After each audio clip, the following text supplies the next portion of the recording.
has shot up in priority and is the first pick here. It's a strategy that I too would use against Cloud9. I for sure would focus as much pressure from a blue side on banning away Blaber.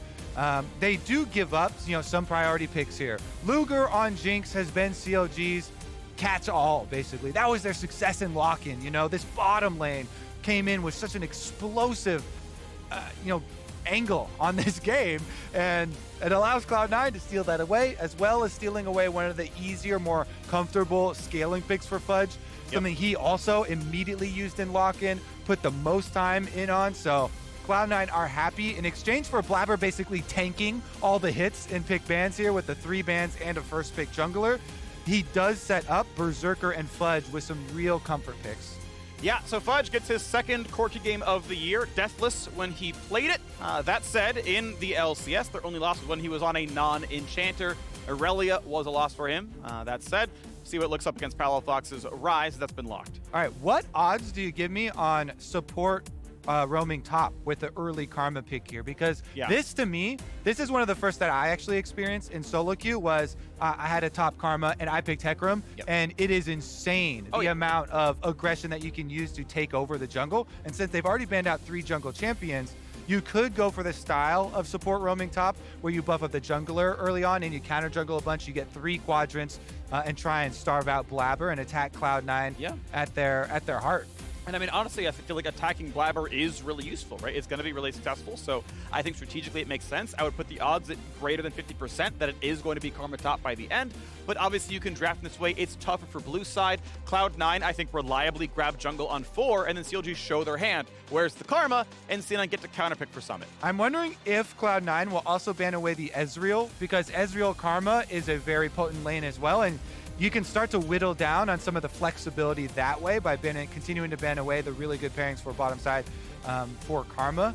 If they follow it up with the Ezreal, then I think it's straightforward. But looks like Jhin instead is the choice. The snares on bottom side are definitely one that you can also use to try and play around jungle, because you can follow up on those jungle invades a lot easier.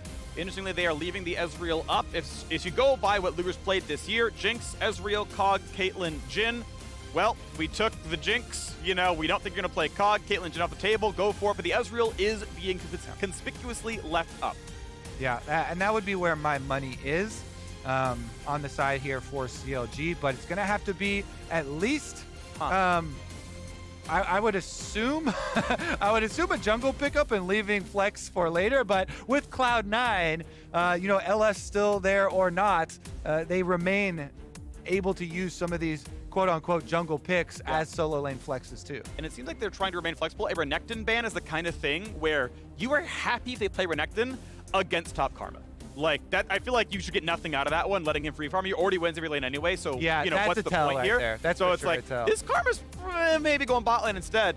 We saw the Ivern hover, which I just thought was enjoyable, but I mean, we have seen top Corki. I would say for sure Ezreal then, because if like you're saying, the banning away Renekton is kind of a tell. It would be way more team fight power and more speed. They are all-inning on speed buffs for Contractz here. Double speed buffs from the bottom side of the map and getting the blind Camille for Jenkins. I like it. I think it's a cool champion, and they are playing around a fairly high-tempo front line. HeCarim, you always want a second diver when you're playing one diver, right? HeCarim going by himself is an okay teamfight starter, but they fear away from you. There's a good chance, like, the Jinx you hit just keeps walking backwards and, like, the Victor can't hit or, the Ryze can't hit. So someone else who also shows up to finalize the kill, that's important. HeCarim Camille, I think, is a great combo. Plus, when you run the Ryze like this, you want to be able to rotate 2 side lanes, and Camille has her own gank setup. So very, very guaranteed gank setup from that top side of the map for possible roams for Palafox. Because if you're looking at your bottom lane, you're like, oh, we've got a Sivir Karma. Like that is poke on bottom side, and it very well could be the lethality version of Sivir. I'm kind of expecting just the tendencies of Luger for them to go with the more team fight carry, but that is an option that is definitely effective in solo queue and does pair well with the poke style of Karma too. So interested to see what CLG are working with. But again, this is all with the perspective that CLG are 0-4. They're at the bottom of the table right now. And Cloud9 are heavily favored coming into this. Cloud9 have drafted a very standard team comp here on the current meta. Corki, Premier, in position, mid laner here, will scale up. As long as the Ryze roams aren't too effective and within the first 2 items, that will be massive influence from Fudge. Jinx, Premier, AD carry position for carrying these team fights. So Cloud9 are set up with basically some of the highest priority generic picks for the meta, that along with Xin Zhao. And we'll see what they can do here versus CLG, because CLG are the ones that are really digging and trying to upset. So I'm a fan of Lethality Sivir in general. I give her kind of the 60-40 edge, where I think more often than not you should play Lethality Sivir. Dark Harvest is a hard tell that is Lethality Sivir. So Manamune into Duskblade is generally the core 2-item spike. Cyrilda's often is third. Your Q slowing is pretty valuable. It means your ult cooldown is like 75 seconds by 2 items or so, and you're just throwing move speed onto your divers when they get onto that Jinx, because she can't flash out of Camille ult. There's no Tom Kent. She can't lantern out of the Camille ult. Like, she's going to be stuck there. Just getting that boomerang to hit at all, that's going to guarantee the kill. Sivir by herself, by the way, can 2-shot a squishy. 2 Qs will actually fold it at a squishy. It'll kill Sivir, it'll kill Jinx, it'll kill a mini Gnar.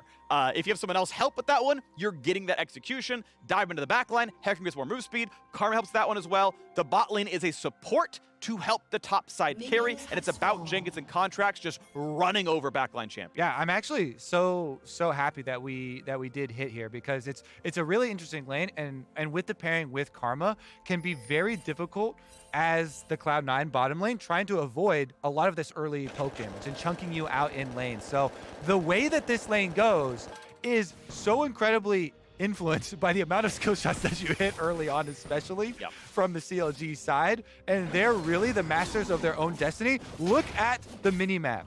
So much range being given by the Cloud9 bottom lane, and respect basically given to that push. Still fighting over the minion wave though, and actually Cloud9 bottom lane does have some early push here with Winsome getting that execute, but the last Karma Q and Sivir Q will get the wave going. Play doesn't mean much though. Winsome's going to lose like 300 health for that play, and Berserker doesn't hit much back.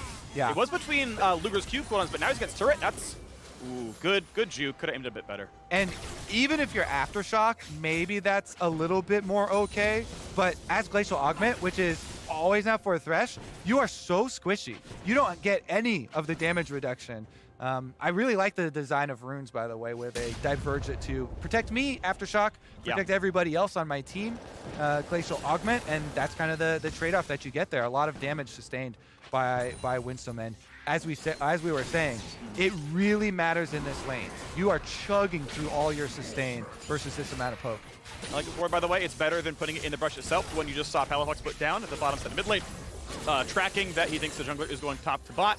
And okay, if you want to gank me through the lane or through the river, you'll go past that ward. If you want to invade, we'll see you on the ward as well. So smart too. They're focusing all their poke on Winsome. You see, they're chugging through his sustain because Berserker's got cookies and the 2 potions left. Every skill shot is going at Winsome. This Thresh is burned dry. There's no more sustain left for Winsome. They're going to be forced into some very precarious positions and even have to call Blaber in order to help ensure that there's not a full clear HeCarim coming their way. And Contractz, speaking of that full clear, just finishes up on it now. Yep. Well, bottom scuttle was claimed though. Xin Zhao skepped both Krugs and Wolves to make that play. So 2 cannons, blast plant to bot side, and then that one's going to be taken over. So we'll see if Contractz can make his way to the top side in time and grab top scuttle. Camps respawned at around 4:23, so has plenty of time to spend to knock that one down and then keep the farm going. Yeah. By the way, both of the Duskblade, Poke Sivir, Lethality Sivir games that have been played in pro play this year were in LCK and LCK CL. So all the other ones were the more standard AD carry build, crit builds. And a lot of the pokes, you know, they still have poke enthusiasts. There's your tier in Korea. Yep. I mean, we already knew from the Keystone choice, but there's the tier to cement it. It is indeed Manamune first. I, by the way, don't think Manamune into crit is a good build, so I wouldn't recommend making that the option. Although I guess it can be done. Nah, yeah. If you're going it and you're running Duskblade, like you're definitely going all in on the lethality on the poke style. So as we look at the rest of the map, though, you know, full clear for Contractz. He is one camp up on Xin because Xin usually skipping out on the first extra camp there from Krugs, and so Blaber now going back over and reverse clearing, trying to catch right back up, whereas Contractz has options towards top side. Summit's mini and has the wave pushing against him. But it looks like they're focusing on the Xin right now. Palafox with his first move. Takes a few of them, fights for health, doesn't get the actual camp though, and so Blaber is pushed off of most of his Raptors, gets one or two of the babies. Otherwise, a very small lead to Cloud9. Poome reads the juke well enough. A little bit of poke towards Winsome, not a ton though. Bot lane overall pretty equal. Top though is pretty tragic. There is a bit of a wave, but Jenkins is down in this top lane. Yeah, but Winsome still has no sustain, so they're poking him down again and again and again, even on back for the boots. Xin is a make or break. Great flash flag, get away from the hook. The knockup available for Blaber. Maybe spell shoot gonna guarantee it's not gonna land. Size up the hook as well. Flash is burned though. It's 3 summoners out for CLG. Winsome burns 2 himself. Blaber also burns a 3rd, so really nothing gained ultimately on either side. That was so close, just out of range. Very good evasion from CLG. And that is going to be a lot expended offensively too. Contractz coming over for it. Such a risk though. Poome can shield. Is it going to be enough? Can you kill Winsome? Is it enough damage? Push them around. The Gallop is there. Half HP. Now Ryze in there as well. CLG looking to find first blood. Looking to find 3 kills. Is it going to be enough? And it's a shutdown on 2. Kill number 3. A triple to Palafox. CLG on the board. It's a bot lane massacre, Phreak. And Cloud9 are in the dirt. They bring everybody over, everything perfect here. The ult from Palafox, perfectly positioned. We set up Ryze roams early on, being very effective. As soon as Palafox got access to Realm Warp, he comes over, Contractz starts it out on the big wave stacking. This is the payoff for your investment, for committing to the poke Sivir. Lethality Sivir coming through, combined with Karma, they earn this themselves. All the focus over and over on Winsome. He has no sustain, so they know he's still here on 300 HP. Chunk in, Contractz intelligently does not early dive, backs off and waits for Palafox to come through. Then they finish it, they poke through. Oh my goodness, just the AoE damage. Poome taking the tower, AoE Karma Q, the Luger Q over them as well. Just massive from the CLG bottom lane. They're back to focusing on what their strengths were originally with this lineup. Bottom lane earning so much for them, and guess who got paid for the bottom lane's hard efforts? It was Palafox, 3 kills, all into him. Looks pretty good right now. The smite fight, and now we got a red buff to be attacked. Blaber is gonna get himself a little bit of health, and no, it was even Contractz who took away the big raptor, so thank you for the 4th kill. Palafox gets out of the lane. Fudge, he's got even less CS. The man on non-enchanters, nothing gets done for Cloud9. Are they making the new copy pasta already, Phreak? No LS, no win for Cloud9? I mean, it's no enchanter, no win. They lost them earlier too. It is a brewing here for CLG. Remember though, they really do need to be able to leverage this early advantage for themselves, because there is scaling on the side of Cloud9. The benefits. Hook though. Chomper. Oh, the Chomper's interrupted the flay. It didn't go anywhere. Doesn't reach tower range, and that means Poome's able to walk away just barely with his life. Okay, so they do have Xin hovering as well. Blaber, by the way, has been losing so much CS by constantly having to babysit bottom lane and hover bottom lane. And because they didn't get that last auto off on the gank, he never got paid for his time investment. So Blaber is also paying the big price for the extra health chunks that bottom lane sustains. He's always hovering here. He's 2 levels down on Contractz, who's just turbo farming, getting so much off of these big plays. And CLG, they need to keep their eyes on how best to leverage this early advantage. Start stacking your dragons. Force this dragon fight off your bottom lane. Next time, you've got Winsome already focused down again. He had to go back for a refillable potion. He's sustaining so much damage from the poke bottom lane. Use that pushing bottom lane for dragons. And there we go. I mean, how good's it got to feel? CLG, the only winless team after watching TSM win early today. Contractz, who leads junglers in deaths, 27 deaths across 4 games. Second place is 17. He's up 10 on the next guy, and he leads the triple kill, right? It's his pressure on bottom lane that gets a lot done, that gets the triple down there, invades again, gets a mid laner a 4th kill. Like, what a great turnaround game for Contractz, where he is such a driving force around this game going so well. Yeah, already he is just so far ahead of Blaber. And the bottom lane, he actually wants to play off there for the entire game because they're going to double speed him up. So he'll have so much extra damage from the move speed plus his turbo chem tank that he can get in there for the one-shots in the back line, even with such a tanky build. They also are going to keep their eyes here on Palafox. So mid lane is under Fudge's watchful eye here, trying to keep track of Palafox. He's doing his best to try and keep control of the minion wave, but Corki early on doesn't have a lot to say about it. Is this diveable? You're on Xin Longsword. This man has Phage and Steel Caps. It's actually a pretty tanky minion compared to the items you've got, right? Cooldown Boots and Bomby Cinder is not exactly a DPS build, but they're going to try. Ghosts into he's going to Palafox right now. Palafox with Blaber here. Winsome is around. A lot of damage. Blaber finally ults, but he's going to get feared right back in. Perfect timing. Contractz sets it up, and Palafox knocks it down for the 5th time in a row, holding the charge to interrupt the Lantern. This Cloud9 is all out of sorts, Phreak.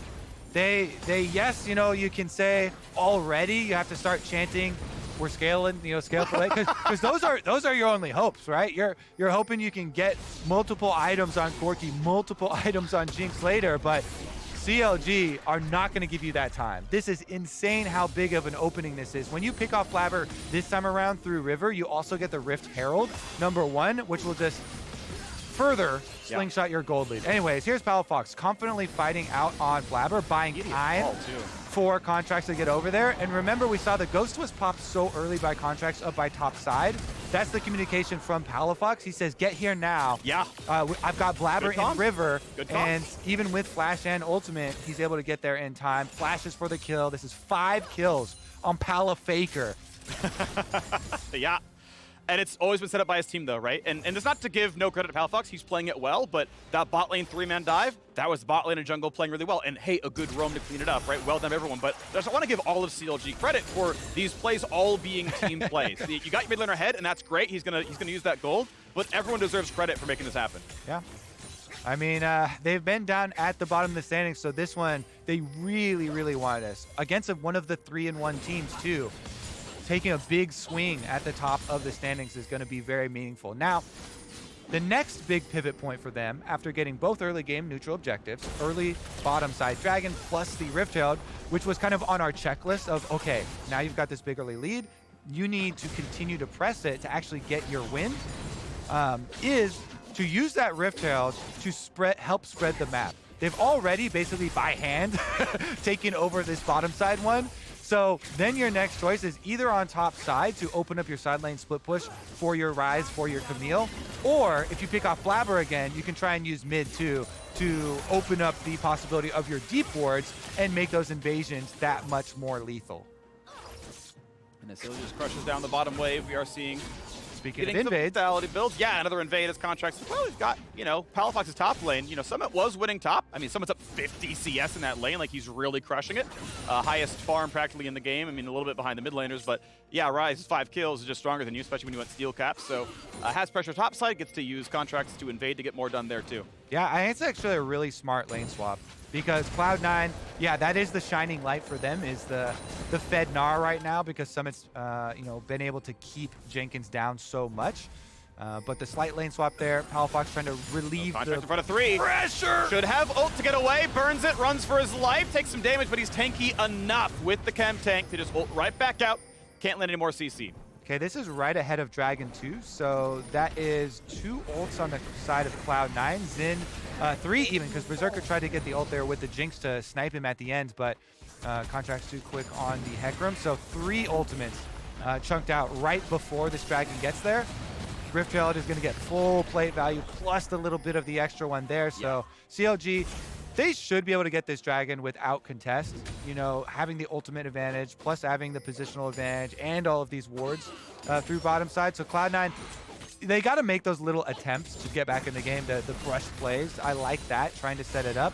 because you need some sort of play like that, surprise play to actually get back in. But having failed it, you got to give up the dragon. Don't even think twice about going over towards that side of the map. Try and, if you can, trade something on the other side.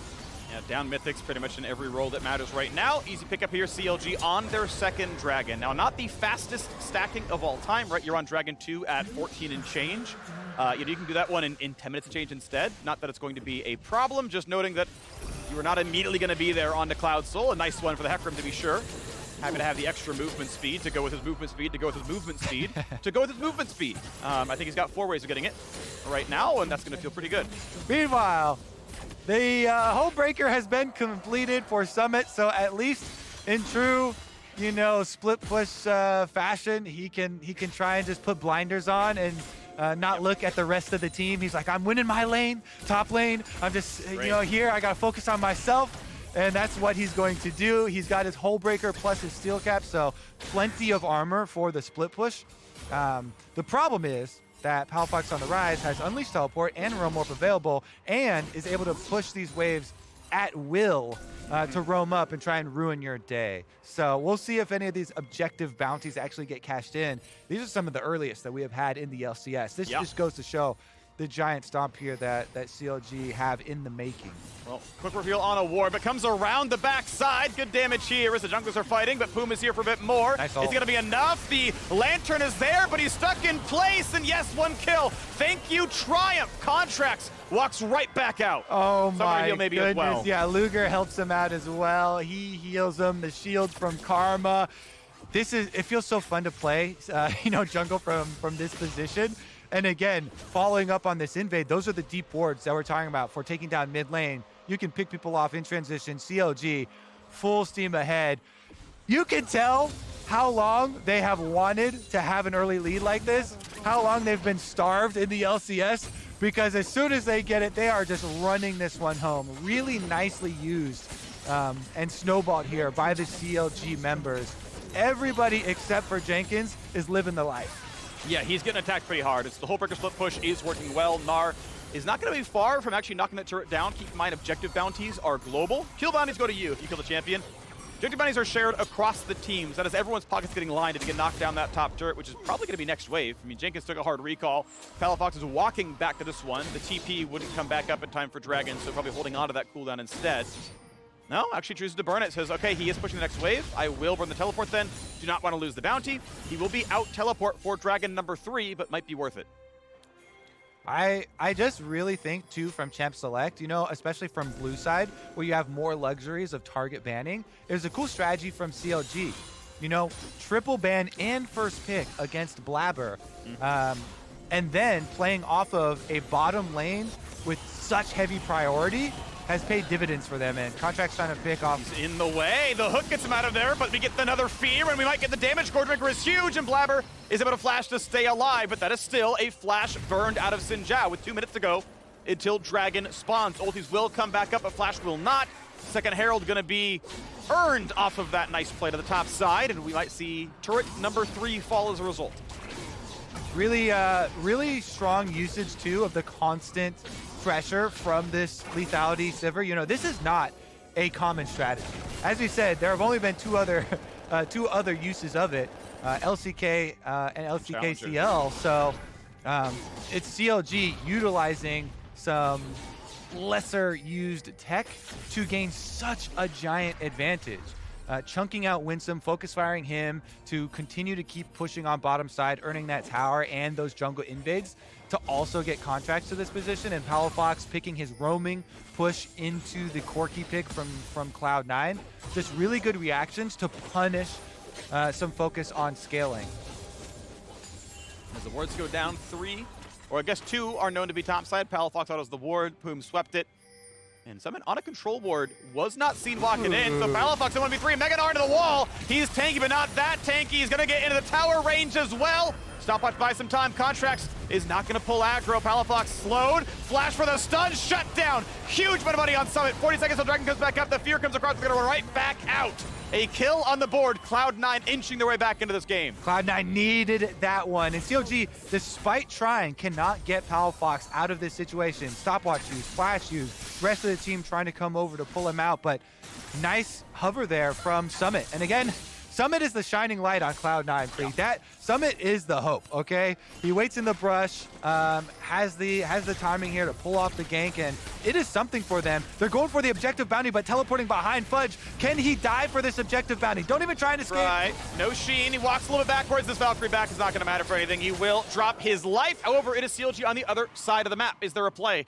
We see Blaber walking top side. Dragon 3 is going to be a formality, it looks like. Yeah, it's funny because you always see the map when you have stomps like this with the big early leads turn into this scramble mode and see if the team from behind can, push hard enough, splitting across 2 different areas to grab something, but not going to be the case this time around. Hand caught in that cookie jar. Unleashed teleports are up, and so they get the top pick off with denying the objective bounty and still getting back down bottom side to get that one. The secondary push towards top side turret will get it though, because Summit's got a hull breaker, so he will finish the job that Fudge started and cash in on at least one of those. The turrets are the lesser of those objective bounties, only starting at the base 250 though, so you really do need to have a long way to go as far as catching up. It's going to take you some time, but it is at least money in the pockets. Contractz on third Dragon, though. We are on pace for a 25-minute Cloud Soul. That is, I mean, if you're uninterrupted, right, like, that's still pretty early on in the game. It's going to feel good. Yep. Of course, Baron right now is an objective that can be played for. Probably not for Cloud9, but, is a possibility. We have Leandri's Corki, by the way, very much more about the slower burn poke. It is more haste, after all. It helps you kill frontline faster. Not sure I liked it more than Luden's, but it's an interesting choice. Haven't seen it much as we wait to see the rest of the waves push down. Yeah, I mean, they certainly will be effective rockets if he's firing a lot of them at Contractz, because Contractz has gone for the second item, Randuin's Omen, so his only magic resist is in his chem tank, and he does have a significant health. Oh, he picks up a, never mind, he picks up a Negatron cloak as well now. So Contractz now also even protecting against that extra magic burn. So a lot here, kind of, as soon as you come up with your counter here from Cloud9, there's so much extra money on CLG that they can actually deny some of those options. So I like Contractz actually spending his money in that direction. And we might even get to see one of those rockets hit him here. A little bit of a test. He actually dodges that one and clears out the ward though. Summit is just permanently inside lanes, right? And no one can answer. He's got that Trinity Force in, right? He's out of 2 items like pretty early on. And so he's just going to demolish structures here. Looks like top will probably die thanks to Herald here as well. And the 3 CLG members top side. The charge won't quite kill, but the rest of the damage will follow it up, no problem. Jenkins burns a backflip onto some minions, whatever. But turret falls. I don't think they'll get the crash into tier 2 as C9 has some defense. But it's on the map. Thankfully, Ryze answers, but we know Summit very soon can knock that turret down. Okay, Phreak. This is the pivot point. CLG cannot slow down. If Cloud9 can bridge the next 5 to 10 minutes without a giant loss here, if they can get through, Cloud Soul arriving without big losses, maybe they can actually stick to, their farm for late strategy. It is at least that 2 items of Corki you're pointing out.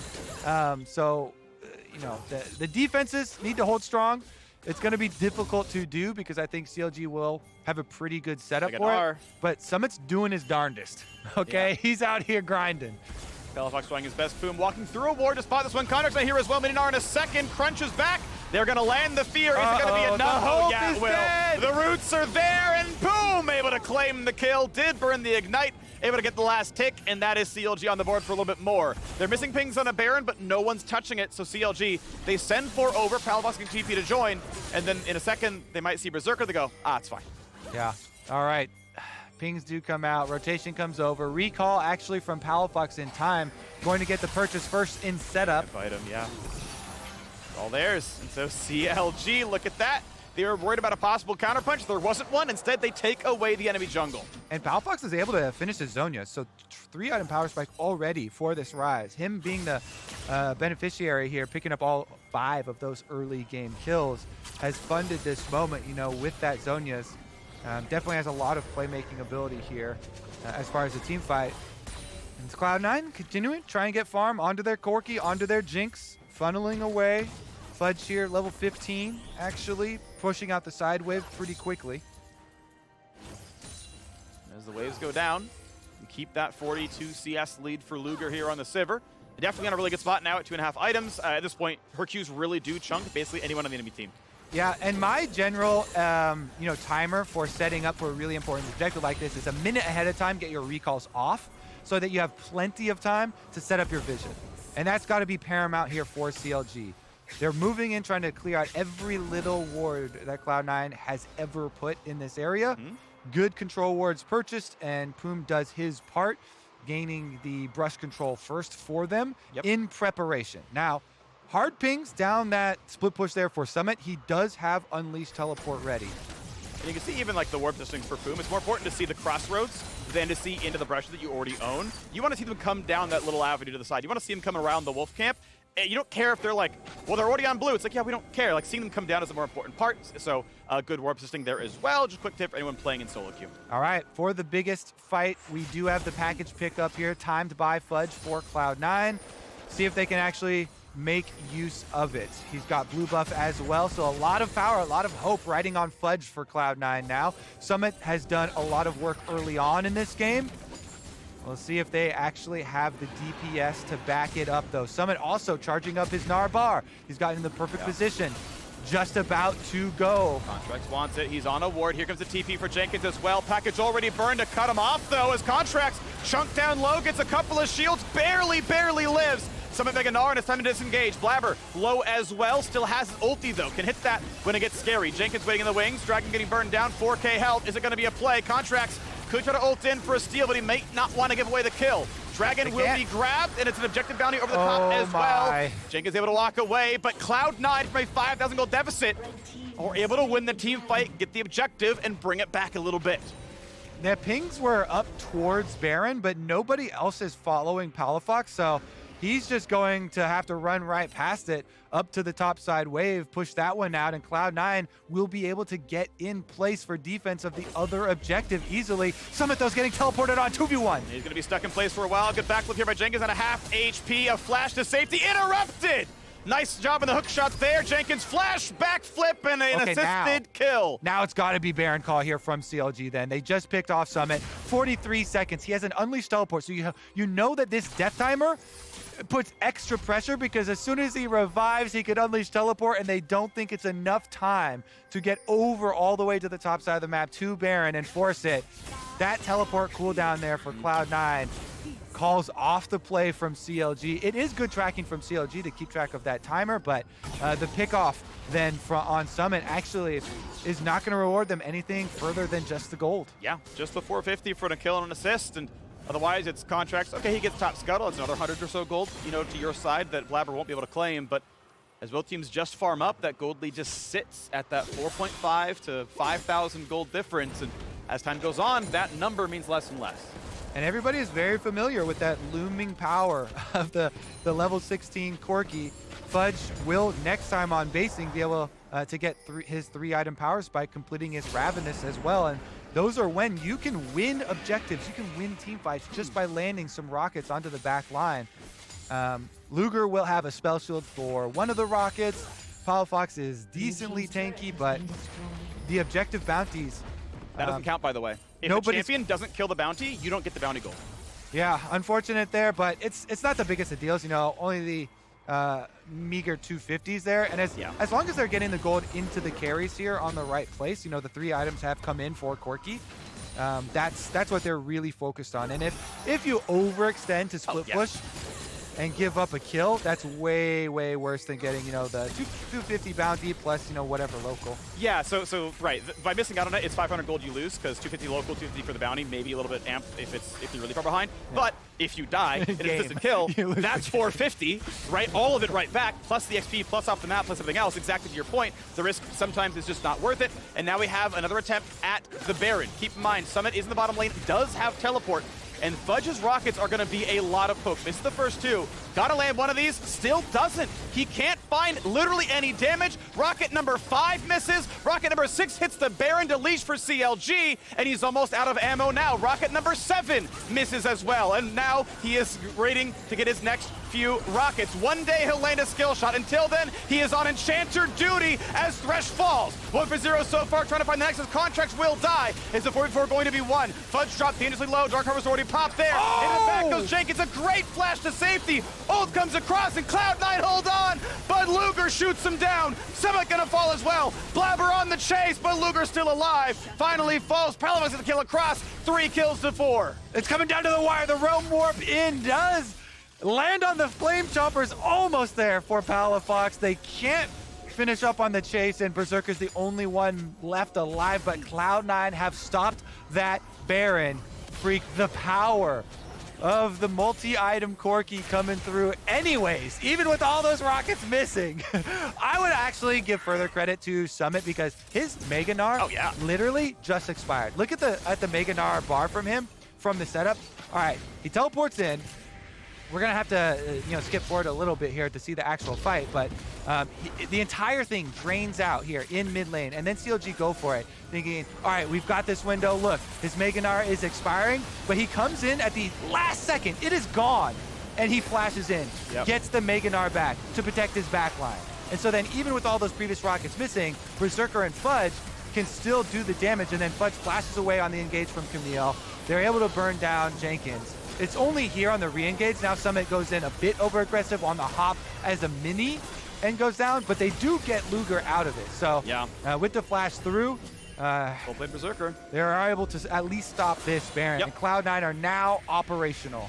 Glad to see Berserker actually also want a high DPS build. GD second is your best single target option here on the Jinx, and so it would actually really wear down on champions like Luger, but the gold lead sits at 4.5 thousand. Package burned now, as Fudge had to kind of get away, or it was going to be on cooldown anyway. It was going to time out, and so we get, again, an attempt at Baron, but you can play around Mega Gnar. This is an obvious resource. It is timed out, and CLG should be more powerful. Can they make it happen? There's the Ghost. Where's the play? Go for Berserker. He has no flash. They go into him. There's the fear. There's a knockback. Is it going to be a kill? Is the question. Lantern back to safety. Well played to Winsome to bring him back out and to stay alive. But it should still be a possibility to grab down the dragon. To get the soul. Is it going to happen? The rocket comes down. Good damage.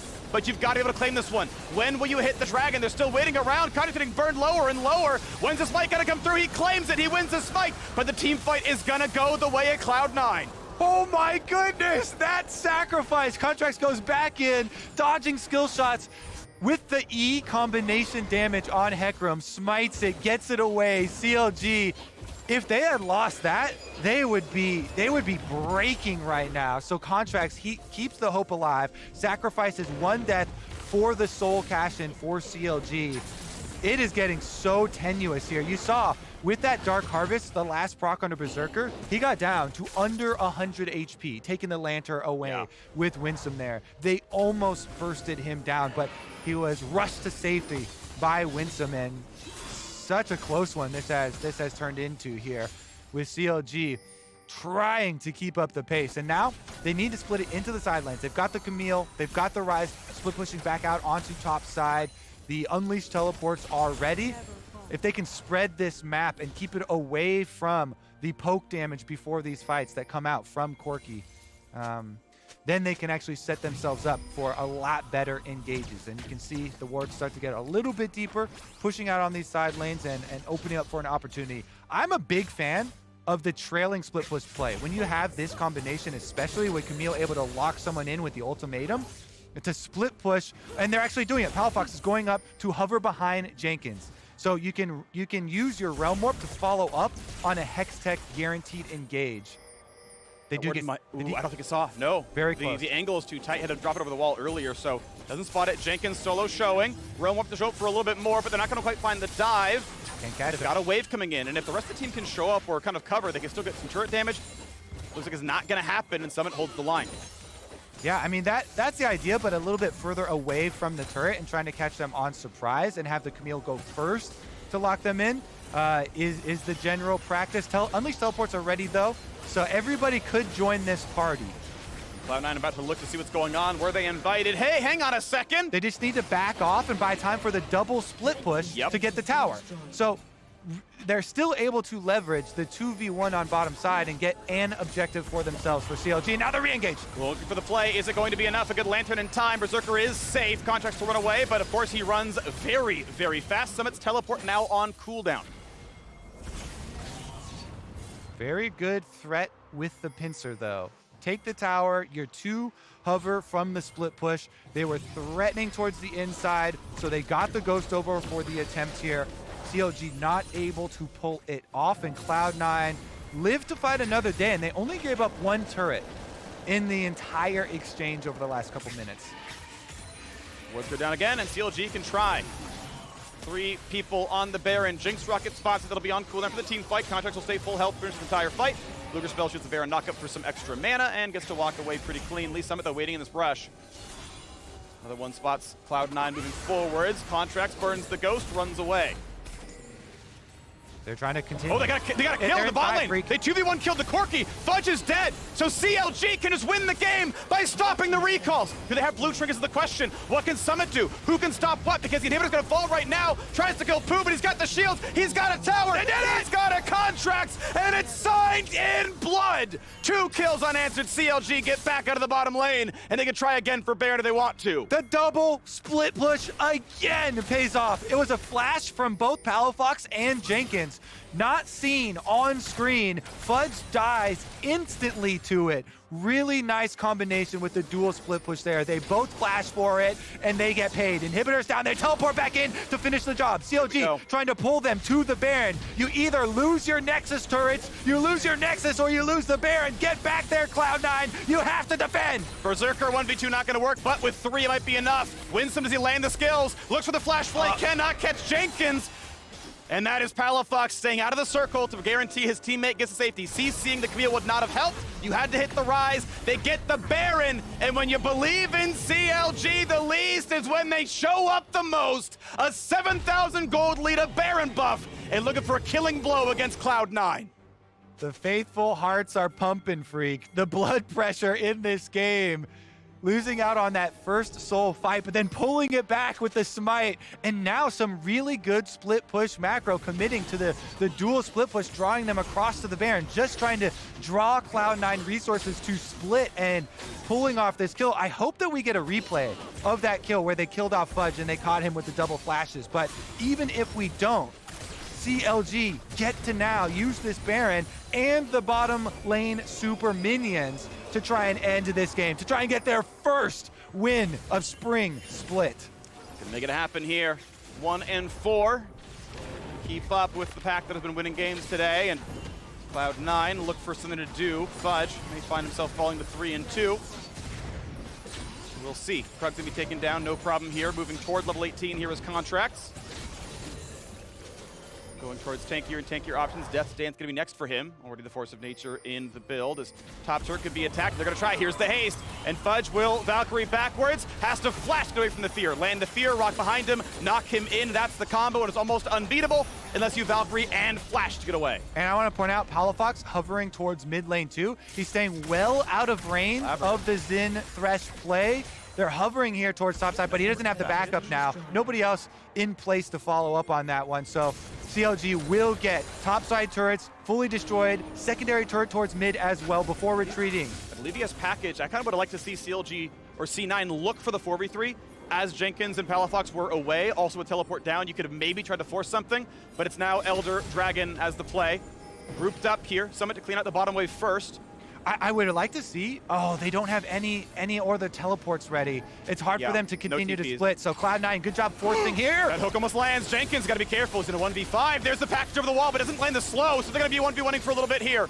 Running back away through the wave, but no, Corki makes this fight a lot easier as CLG look for the spike fight. Can they get in on a Blaber? Blaber's in the front line, looking to knock down. Contractz the same, has to ult the safety. Too much damage to that exchange. Looking for the vision, looking for the push right now. Ryze brings in the minions. The dragon may fall, but so will the base. He dives in the back line, and they just delete Fudge. He cannot do it by himself. The Nexus taking damage, and CLG will find their first win, chopping off the head of Cloud9. Realm Warp into the base for CLG. They're on the board, baby. Well done. Well done to CLG. I love seeing lethality Sivir. I love seeing the comp. And again, when you believe in them least is when they show up the most. Contractz, he knew the eyes were on him. It was such a rough first weeks for him, first weeks for CLG, and this comp was built for him. We're against Cloud9. Man, they're 3-1. They're looking good. 3 jungle bans, first pick HeCarim. It's all about this man. Would you like a Camille to dive with you? Yes, I would. Would you like a Sivir and a Karma to haste you? I would like that as well. Well, here's a quadra kill from some invades in bot lane and then to the top jungle. Beautifully done by Cloud9. And he goes back in, he hits the smite for Soul. That was critical for them. So much extra move speed for these split pushers. You know, so much use of these ultis on both of them as well. The Hextech Ultimatum and the Realm Warp combinations for them is what allowed them to get inside the base to play this late game split macro. Yep. Pulling them towards Baron, pushing on the bottom side, getting inside with each stroke. It's rewarding to see a team that is no wins at the bottom of the standing, work that hard, have a good strategy, and being able to execute on it. Yeah, and there were parts that were rocky, to be clear, right? Like the fact that they had this 5,000 gold lead, 3 dragons, they're like, well, now it's hard to team fight around it at this point, right? Yeah. And a lot of it was Berserker and Winsome did really, really well. I mean, Berserker, again, really good build, high DPS. The fact that he got saved by Winsome on like the really turbo crazy dive around that dragon, where Winsome's like already down by like bot lane, and it's like, yeah, Lantern's there, dog, like, off he goes. Like, that was really impressive. Like, I know they lost, but Berserker and Winsome were still outstanding as far as that was concerned. When you get triple cut into your tower and everyone snowballed against you and they still held on and farm, like, really well done to them. Those two are still outstanding. I mean, Summit, obviously, he won his lane 1